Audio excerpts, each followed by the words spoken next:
Bonjour à tous, j'espère que vous allez bien. Je vous souhaite la bienvenue sur ma chaîne pour une nouvelle vidéo. Et dans cette vidéo, on va parler d'un sujet qui me tient énormément à cœur. J'avais vraiment hâte de filmer cette vidéo, de vous en parler. Je l'avais préparée depuis très très longtemps et j'avais jamais trouvé le moment en fait de vous la filmer. Donc du coup là, vu que j'ai le temps, j'en profite et je suis très très contente de vous la filmer. Donc comme vous avez pu le lire dans le titre, je vais vous parler de mon tout premier accouchement. On va parler du coup de l'accouchement que j'ai eu pour notre fille, donc Eva. Et voilà, je vais juste vous en parler pour vous partager mon expérience, vous partager ce que j'ai ressenti, comment je l'ai vécu et peut-être des conseils que je pourrais donner. Je vais également répondre à certaines questions puisque c'est vrai qu'il y a beaucoup de personnes qui se posent des questions sur l'accouchement. Certaines personnes n'osent pas les poser, mais il ne faut pas hésiter puisqu'il n'y a pas de questions bêtes, hein. Donc j'ai préparé tout mon petit tatouin là sur le côté et je vais vous faire cette vidéo. Je vais essayer d'être le plus juste possible, sans trop détailler, puisque forcément j'ai envie de garder certains trucs pour moi, pour nous. C'est vraiment des petits moments assez intimes que j'ai pas forcément envie de dévoiler. Mais je vais vous parler du maximum et notamment de toute la partie qu'on n'aime pas trop évoquer. Voilà, je vais vous en parler aujourd'hui, il n'y a pas de souci, il n'y a pas de tabou et on y va.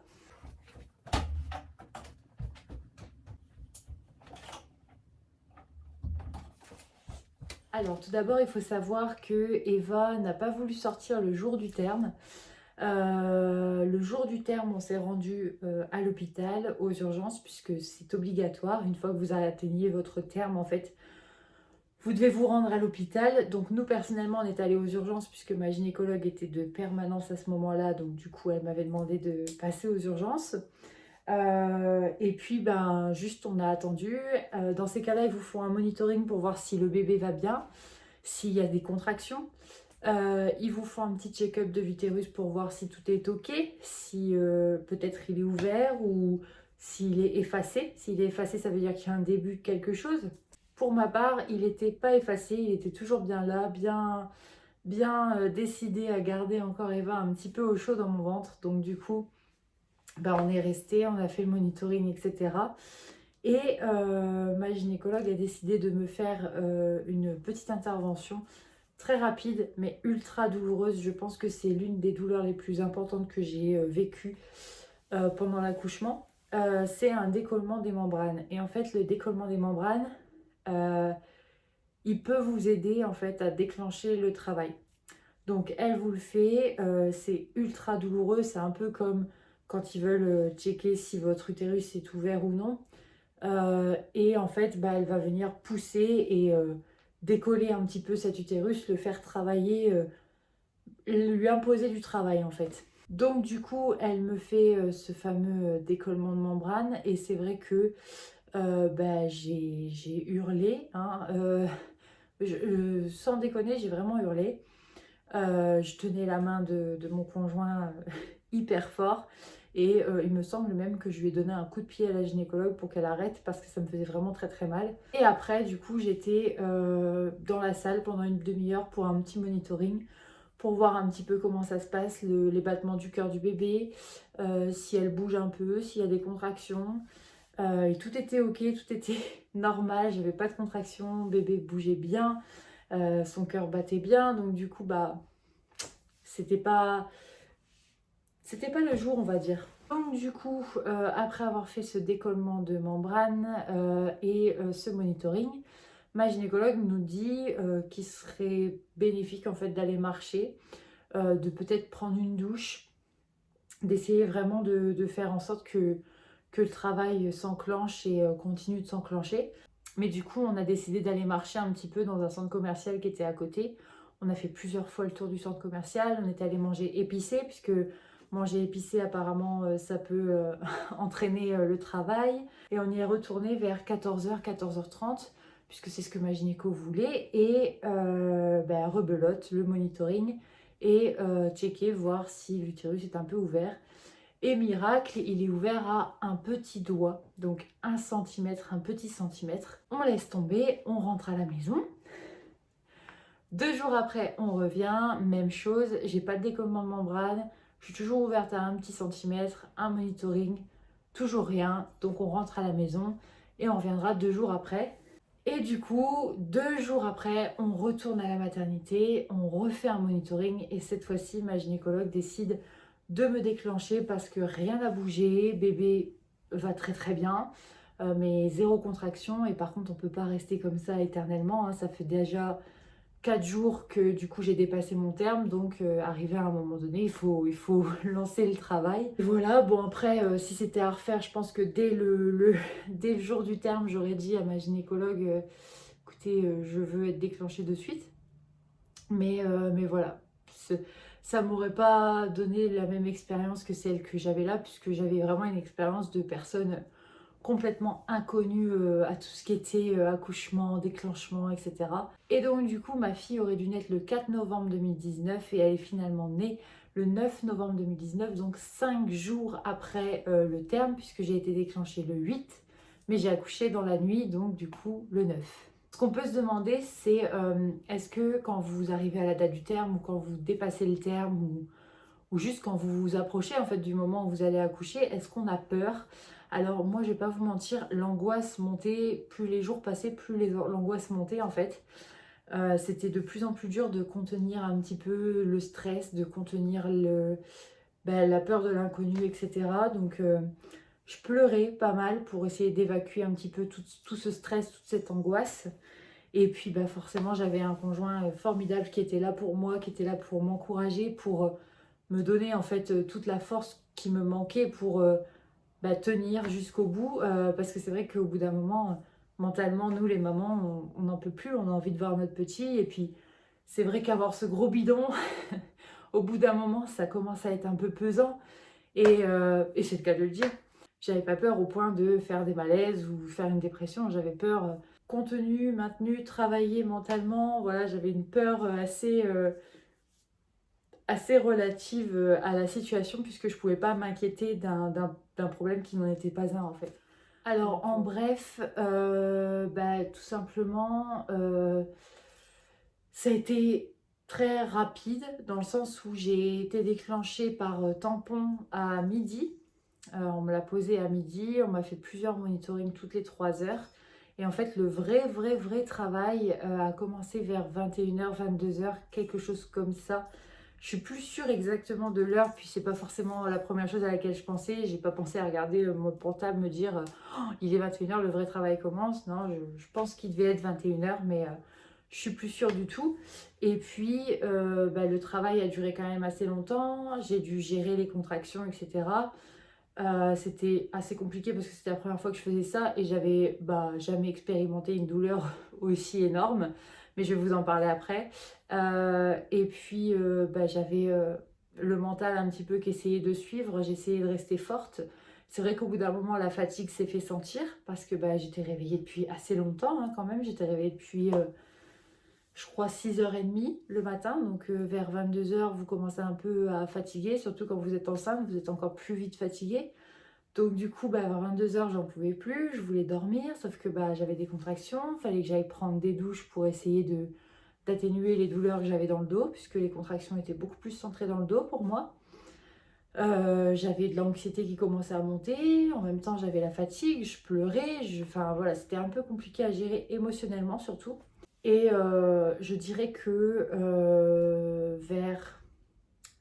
en fait, je crois que vers minuit, j'ai commencé à avoir une sorte de blackout. Je pense que j'ai tellement... la douleur couplée à la fatigue, mon corps a pas supporté en fait. Et je me suis endormie, écroulée. Et vers, je dirais minuit et demi, j'ai été réveillée par une douleur, la douleur de la contraction. Et en même temps par ma poche des os qui était en train de se percer. Et enfin, se percer. Clairement, je perdais les os dans le lit de pré-travail. Et j'ai appelé les sages-femmes en urgence qui sont arrivées en courant pour essayer de me déplacer dans une salle d'accouchement, puisque vous n'êtes pas censé accoucher en salle de pré-travail, enfin en chambre de pré-travail. Vous êtes juste censé gérer les contractions jusqu'à ce que vous puissiez passer en salle d'accouchement. Et moi, il s'avère que j'ai même pas eu le temps, parce que quand la poche des os s'est percée, en fait, quand j'ai perdu les os, ma fille est sortie au même moment en fait parce que moi j'avais tellement mal que le seul moyen de faire passer la douleur c'était de pousser, Donc du coup, ma fille est sortie en même temps et le début de l'accouchement était vers minuit 35, je dirais, quelque chose comme ça, parce que j'ai dû attraper mon téléphone pour appeler mon conjoint pour qu'il vienne, donc il me semble qu'il était minuit 35, quelque chose comme ça. Et puis à minuit 51, ma fille était née. Ma fille est née en salle de pré-travail, donc en chambre, une chambre un peu normale d'hospitalisation, quoi. Ils avaient rien pour faire le travail, ils avaient rien pour éclairer la place, etc. Donc c'était un petit peu une sorte d'aménagement, d'aménagement, comment on dit? Système D. Voilà, c'était un peu complexe, mais moi je suis restée focus sur le fait qu'il fallait que j'accouche de ma fille. J'ai eu un gain d'énergie d'un coup, et puis ma fille est arrivée en très bonne santé, voilà. Et moi j'ai pu couper une partie du cordon, et ils ont gardé le cordon pour que le papa puisse couper la deuxième partie, puisque mon conjoint n'a pas pu être là, puisqu'en fait on lui avait dit à lui qu'il pouvait rentrer, que le vrai travail allait commencer qu'en début de matinée, et que du coup là ça servait pas à grand chose de rester, que il fallait aller prendre des forces et dormir, voilà. Sauf que ma fille en a décidé autrement, et elle a voulu nous rencontrer beaucoup plus tôt que le début de matinée. Une question qu'on me pose souvent quand je parle de mon accouchement, c'est est-ce que tu as eu la péridurale? Parce que c'est vrai que quand je raconte mon accouchement, je précise pas si je l'ai eu ou pas. Et non, en fait, c'est parce que je l'ai pas eu, j'ai pas eu le temps. En fait, normalement, la sage-femme m'a expliqué, normalement, on a la péridurale quand on est ouvert à 4 cm à peu près. Et tant que vous arrivez à gérer les contractions, ne prenez pas la péridurale. C'est ce que la sage-femme m'avait dit avant que le vrai travail commence. Donc du coup, moi j'ai essayé de gérer un maximum les contractions. Et quand c'était vraiment plus gérable, j'ai demandé la péridurale, qui a failli me m'être accordée. Donc du coup, la sage-femme, au moment où j'ai demandé la péridurale, est partie en salle de travail pour préparer en fait la pièce pour que je puisse arriver. Et en fait, quand je les ai rappelés et que je venais de perdre les os, euh, il n'y avait plus possibilité en fait de faire une péridurale, puisqu'il n'y avait plus possibilité pour moi ni de me lever ni de m'asseoir, puisqu'Eva était entre mes jambes, quoi. Donc il était impossible pour moi d'avoir une péridurale même si je le voulais. Et donc du coup j'ai accouché sans péridurale. C'est pas du tout un mauvais souvenir pour moi.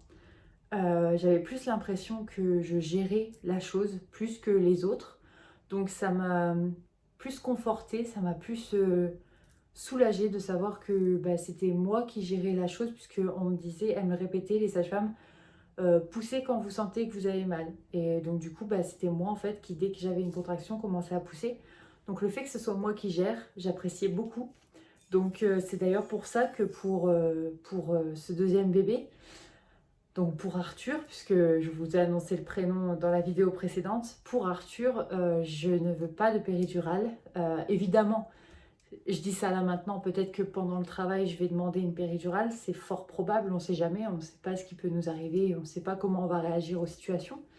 Mais mon souhait serait de ne pas en avoir, puisque c'est vrai que vous ressentez plus les choses, certes, vous ressentez plus la douleur, certes, mais c'est vous qui guidez le bateau en fait. C'est pas quelqu'un qui le guide pour vous, et ça j'aime beaucoup.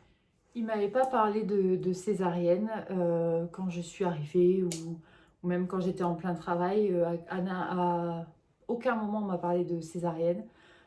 Tout pouvait bien se passer par voie basse, donc il ne voyait pas l'intérêt. Après, si on m'en avait parlé et que c'était pour le bien du bébé, très honnêtement, j'aurais pas eu peur, puisque vous êtes anesthésié, quoi, donc vous ressentez rien. Après, c'est sûr, ça fait toujours un peu peur, on se demande ce qui va arriver au bébé, ce qui va nous arriver à nous, mais je pense que j'aurais pas eu plus peur que ça, de devoir accoucher par césarienne. Voilà, après vous pouvez en parler, ils sont là pour vous écouter, ils sont là pour vous conseiller, pour vous guider, donc voilà, il n'y a pas de souci. Mais c'est vrai que moi, j'aurais pas eu peur, puisque je me serais dit, c'est la santé de mon bébé avant tout, et la mienne aussi, bien évidemment, mais c'est la santé du bébé avant tout pour moi, dans mon cœur, dans le plus profond de mon cœur, donc si c'était pour son bien, il n'y aurait eu aucun problème. Donc comme je vous l'ai dit, mon conjoint n'était pas là pendant l'accouchement. Après, ça l'a pas plus affecté que ça. Lui, ce qu'il voyait, c'était le bébé qui était né. Donc ça l'a pas, voilà, c'est sûr, ça lui a fait quelque chose de ne pas avoir pu être là pour moi. Mais c'est vrai que en voyant que j'étais en bonne santé, que le bébé était en bonne santé, finalement, tous ces regrets, toutes ces appréhensions, tout s'évapore et il pense plus qu'à nous en fait. Donc non, il n'a pas eu de regrets, quoi que ce soit. Alors le travail a duré entre 3 heures et 4 heures, le vrai travail. Après, si on compte le moment où ils m'ont posé le tampon, dans ce cas-là, ça a duré 12 heures. Mais en fait, ils m'ont posé le tampon à midi. Ensuite, j'ai rien senti à peu près jusque 16 heures. À partir de 16 heures, j'ai commencé à sentir que ça travaillait, qu'il y avait quelque chose qui était en train de se passer, que je commençais à avoir des contractions, que bébé bougeait plus trop, etc. Donc, c'est qu'elle commençait à avoir moins de place et à se préparer à sortir, certainement. Et après, vers 21 h, 22 h, je sais plus trop, comme je vous ai dit, le vrai travail a commencé, les vraies contractions, les vraies douleurs. Et à minuit 51, comme je vous l'ai dit également, j'ai accouché. Donc voilà, je dirais que ça a duré 4 heures de vrai travail, 12 heures de travail, voilà, on va dire en tout. Pour passer la douleur des contractions, j'avais plusieurs solutions. Donc la première que j'avais, c'était... Alors la première que j'avais et que j'ai utilisée, c'est le ballon. Donc sautiller comme ça, sur un ballon. Et c'est vrai que les contractions, elles passent assez rapidement. Et c'est vrai que je l'ai utilisé longtemps. Parce qu'en fait, j'ai commencé à avoir des contractions dérangeantes vers 16 heures. Et puis après, vers 22 heures, ça s'est intensifié. Et là, je pouvais plus utiliser de ballon. Même, je pouvais même plus quasiment même plus me lever. Donc voilà, mais après, de 16 heures à, je dirais, 19 heures, le ballon m'a beaucoup aidé à passer les contractions, à atténuer la douleur et à atténuer le fait que ce soit dérangeant. Après, la deuxième solution que j'avais, donc quand vraiment ça commençait à devenir très très douloureux, j'allais prendre une douche en fait. Donc vous n'avez pas de douche dans la salle de pré-travail, il faut aller dans un autre petit local, dans ma maternité. La première, je l'ai prise toute seule, puisque c'était encore soutenable, donc il n'y avait pas de problème. Donc j'y suis allée toute seule et juste je passais le jet à peu près partout et principalement sur mon dos, puisque c'était là que c'était concentré. Et puis la deuxième douche que j'ai prise, il y avait mon conjoint avec moi, puisque j'avais vraiment du mal à tenir debout limite, tellement c'était douloureux. Et je faisais la même chose, sauf que là vraiment, j'ai limite pas mis d'eau sur le reste de mon corps, c'était vraiment juste sur la partie lombaire, donc au niveau de mes reins, parce que c'était vraiment là que j'avais le plus mal. Après, la dernière solution que j'ai eue, et bah, c'est la solution qui est arrivée un tout petit peu avant que j'accouche, c'était de pousser. La seule manière qui atténuait mes contractions, en fait, c'était de pousser vers le bas. Donc, pas le choix, hein. Donc c'est que ça arrive, hein. C'est que voilà, le bébé est en train de pousser, donc vous n'avez pas d'autre choix que de pousser vous aussi. Et ça passait. Voilà, c'est comme ça que je gérais. C'est les trois solutions que j'ai eues pour gérer mes contractions. En termes de douleur, je dirais que c'est comme si vous étiez bloqué du dos, mais qu'on vous faisait bouger quand même.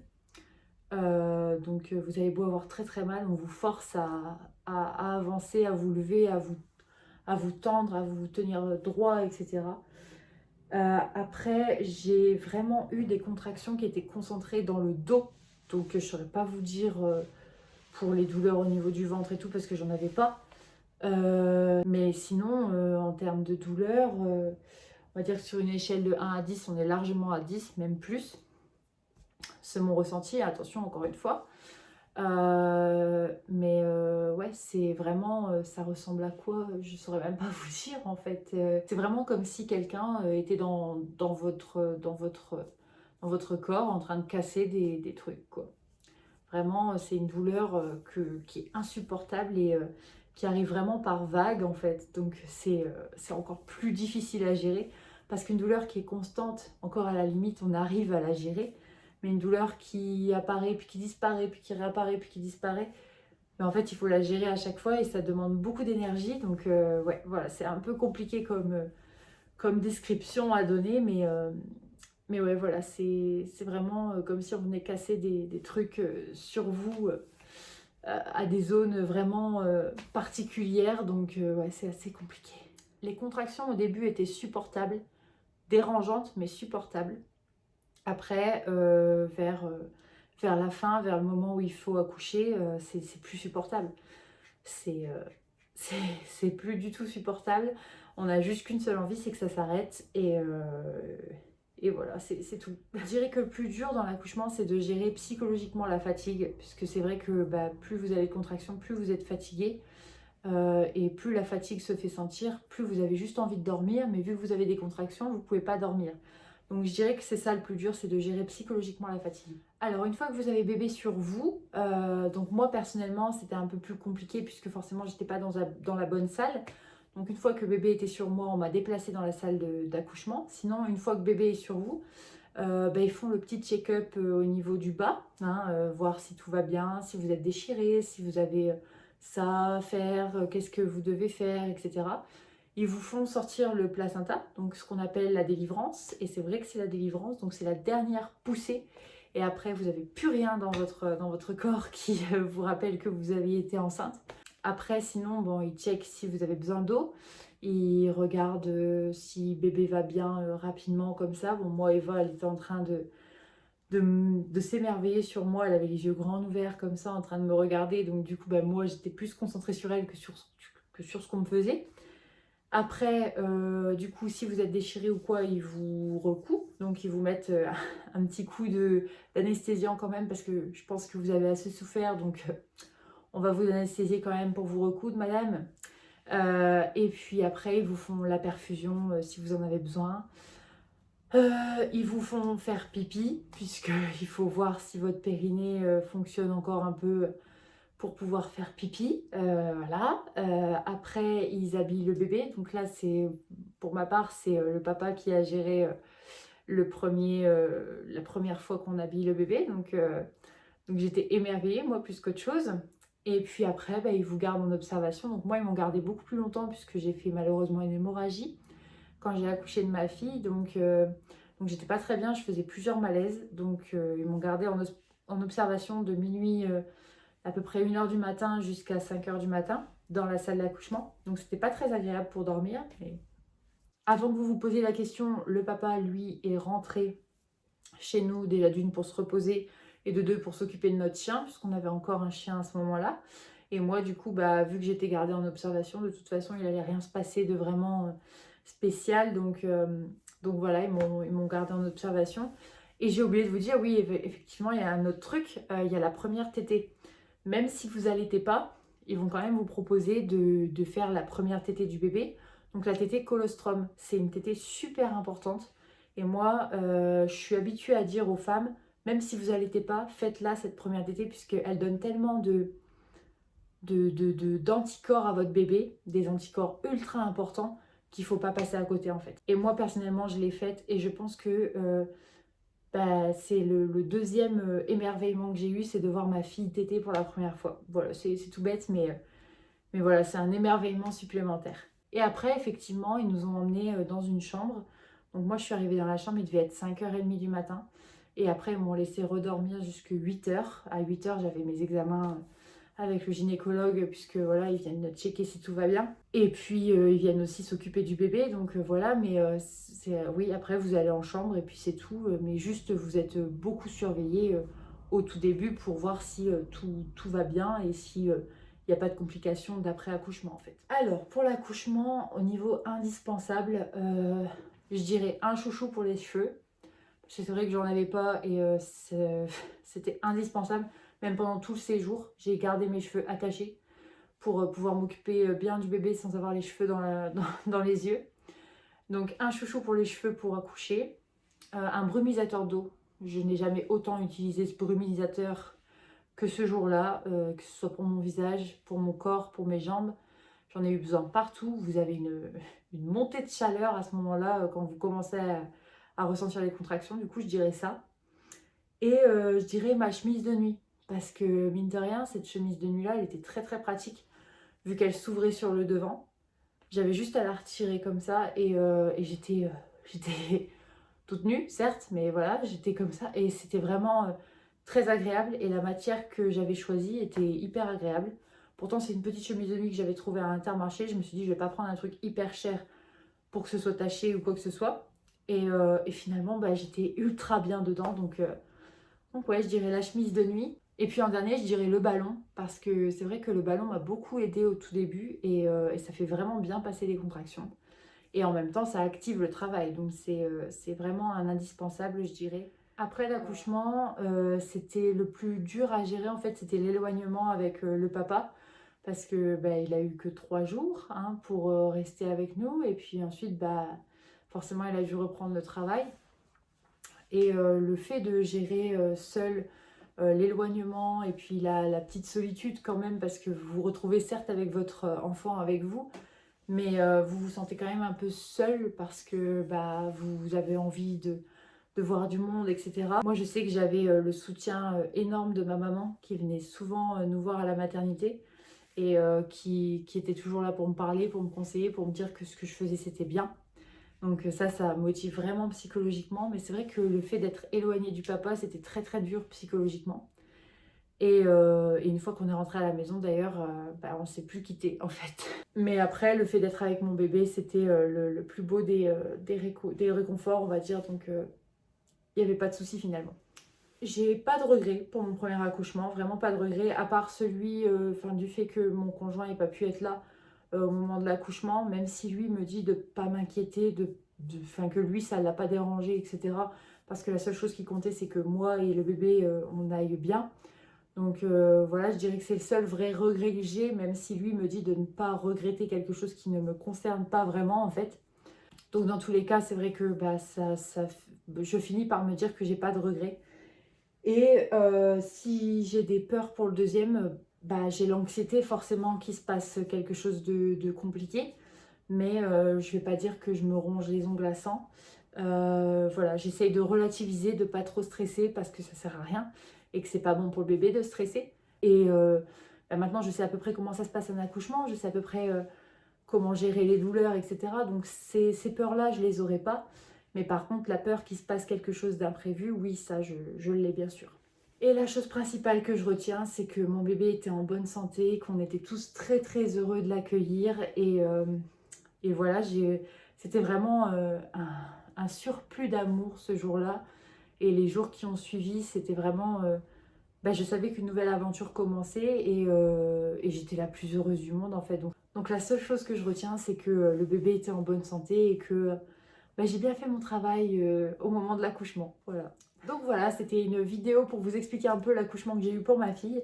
Donc c'était un peu particulier, mais c'est parce que en fait, si je vous racontais toute l'histoire, je trouvais pas ça très très intéressant de voir quelqu'un débiter. Que si je répondais à certaines questions qu'on me pose très très souvent et que bah, j'avais demandé aux gens en fait de me poser sur Instagram, bah ça allait être plus intéressant, plus attrayant, puis il allait y avoir plus de contenu parce que c'est vrai que les gens posent des questions auxquelles vous n'aurez pas pu penser vous-même. Donc voilà, je trouvais ça assez sympa. En tout cas, j'espère que cette vidéo vous a plu, j'espère qu'elle vous aura apporté certains conseils, certains éclaircissements, j'allais dire, oui c'est vrai, sur l'accouchement, puisque c'est vrai que par moments ça peut faire peur à certaines femmes. Donc voilà, j'espère que ça vous aura aidé d'une manière ou d'une autre. Il va être temps pour moi d'y aller puisque j'ai mon petit frère à aller chercher pour l'amener à l'école là dans quelques minutes. Donc il est temps pour moi de vous quitter. Je vous dis à très très vite pour une prochaine vidéo. J'ai été très heureuse de filmer celle-ci et je vous fais plein de gros bisous et je vous dis à très très vite. Ciao!